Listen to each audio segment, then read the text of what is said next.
palavra que o Espírito da Verdade tem colocado no meu coração, revelado sobre a fé não fingida, a fé não fingida, a fé verdadeira.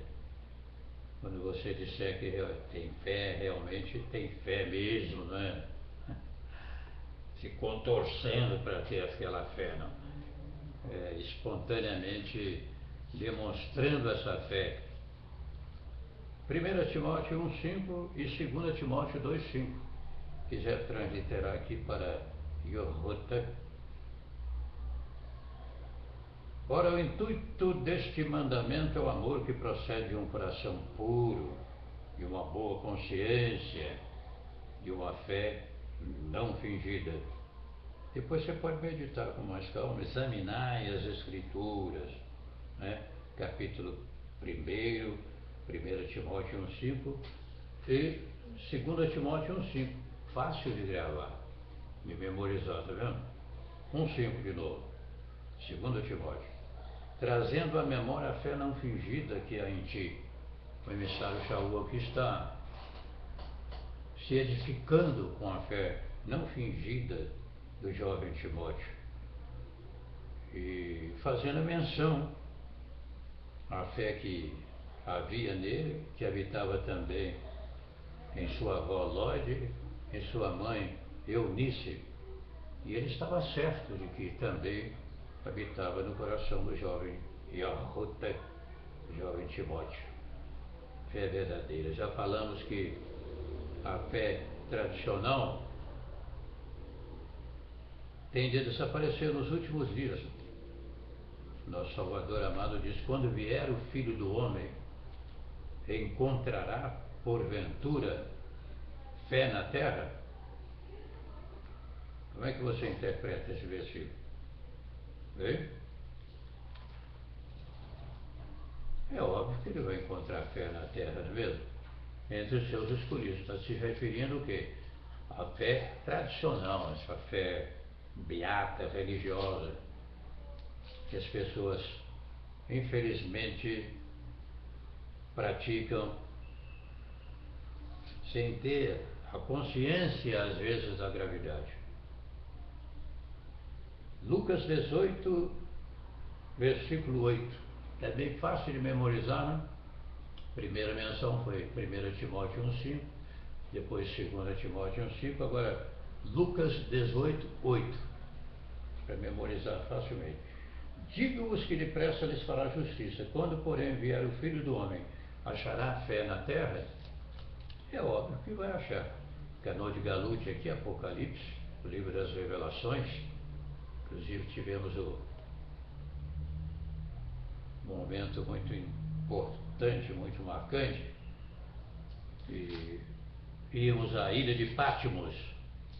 Eu e minha esposa estivemos lá no local onde o emissário, o apóstolo João, Yohanan, recebeu a revelação do Apocalipse lá dentro da caverna mesmo. Nós estivemos lá, a ilha de Patmos. E por onde temos andado fazendo algumas pesquisas, né? A Grécia também, e outros lugares, sempre tendo a oportunidade de aprendermos um pouco mais a comprovação da autenticidade escritural das suas profecias, correlacionando os fatos, principalmente nesses últimos dias que alguns apostatarão da fé por obedecer espíritos enganadores. Os caras que estão aí na internet dizendo que a Bíblia está cheia de erros, de adulterações, mais de não sei quantos mil erros. E isso faz com que os neófitos, aqueles que não têm estrutura, fiquem distante do estudo da palavra, e enfraquecem na fé e se tornam presa fácil de Satanás. As Escrituras Sagradas, volto a dizer, a palavra do Altíssimo, genuinamente inspirada, né? Ainda que passe o céu e a terra, mas essas palavras não passam. Não vá atrás de malucos aí que tentam desestimular a sua leitura devocional das Escrituras. 24:35, olha o que fala. O céu e a terra passarão, mas as minhas palavras jamais passarão. Como é que você identifica a palavra verdadeira e joga por terra toda mentira de Satanás? Você vai examinar as Escrituras pelo Espírito da verdade. O que ele revelar para você, sem dúvida alguma, é a palavra autêntica. Ele fala ou não fala com você? Se não está falando, me permita aqui dizer-lhe que você ainda não tem o Espírito da verdade. Então, Romanos 8:9, que diz: vós, porém, não estáis na carne, mas no Espírito, se é que o Espírito de Yahu habita em vós. Agora veja, interessante aqui, conjugando, né?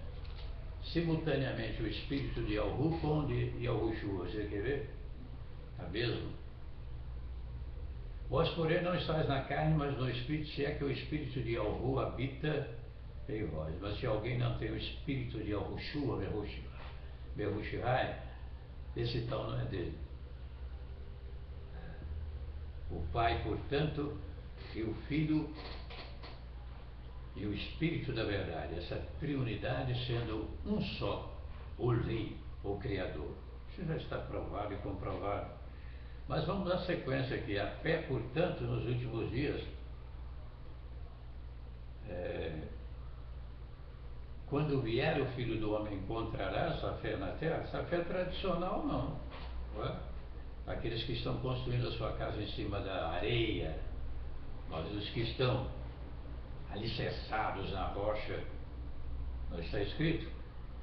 Aquele que construiu a sua casa sobre a rocha e o que construiu a sua casa em cima da areia.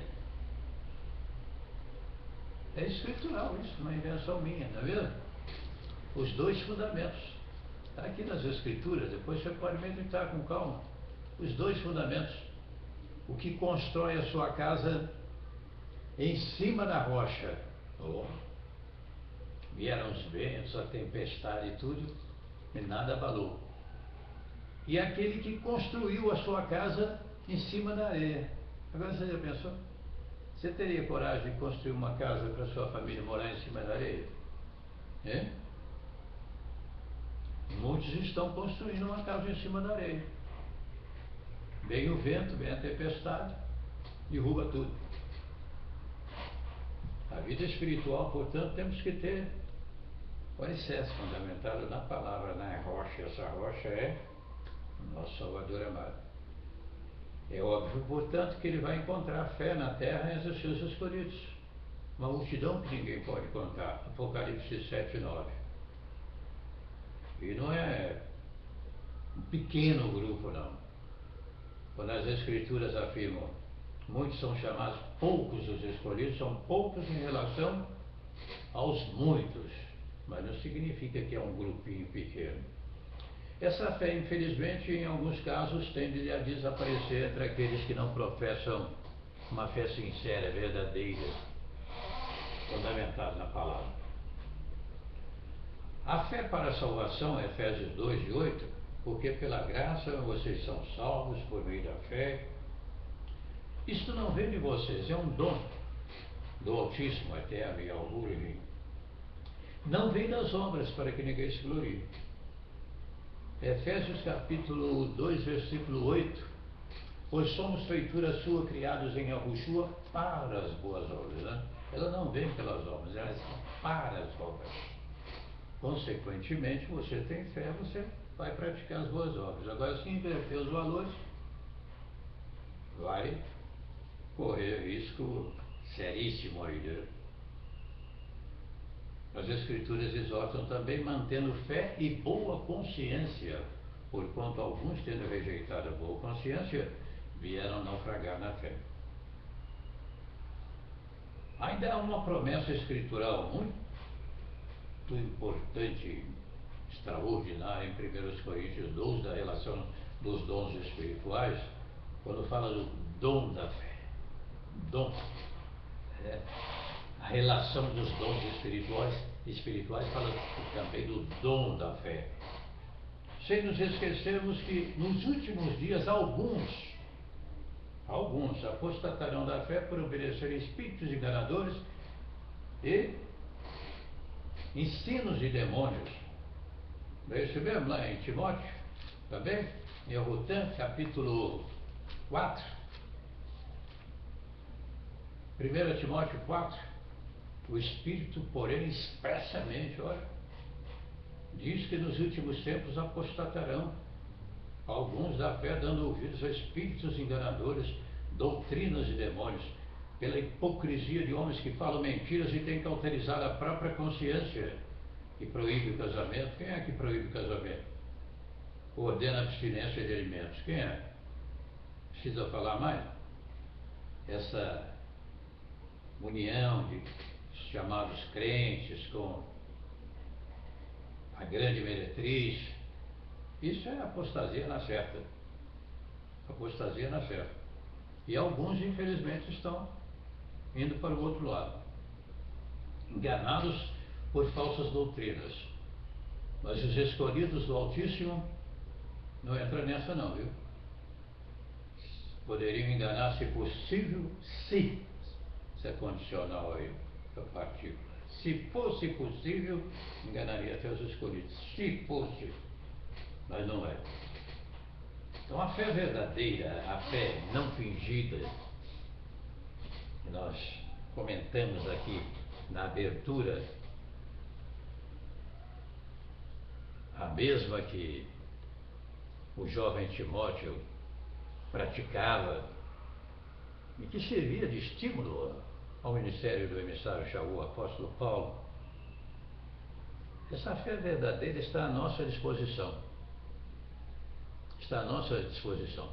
Quando nós não exercemos uma fé verdadeira ou a fé verdadeira, somos classificados como o quê? Incrédulos? Não. Hipócritas. Se você não está exercendo uma fé verdadeira, a fé verdadeira está se comportando de maneira hipócrita. A mesma hipocrisia que o nosso Salvador, Yahushua, condenou na vida daqueles fariseus hipócritas. Depois você medita lá, Menelhu 23, ou Matiti Alhu, né? Capítulo 23, do Terado para Mateus. Aí. Medita lá, capítulo 23. Os caras tinham só aparência. Aparência. Mas não tinha um conteúdo verdadeiro dentro deles. A fé verdadeira, ela é emocionante, bela e nos torna invencíveis. Todo aquele que é nascido do Altíssimo, do Eterno, vence o mundo. Está escrito? Primeiro Yahu Hané, Choran, se quiserem lá. Vamos ver o que fala aqui. Capítulo 4:4 e 5:4. Olha também como é fácil memorizar aqui os assuntos interligados. Filhinhos, vamos começar pelo 4:4. Vós sois de Yahu e já os venceste, porque maior que está em vós do que o que está no mundo. Agora 5:4. Pois todo que é nascido de Yahu vence o mundo. Esta é a vitória que vence o mundo. A nossa fé. A vitória que vence o mundo é a nossa fé, mas a fé verdadeira, autêntica, sincera.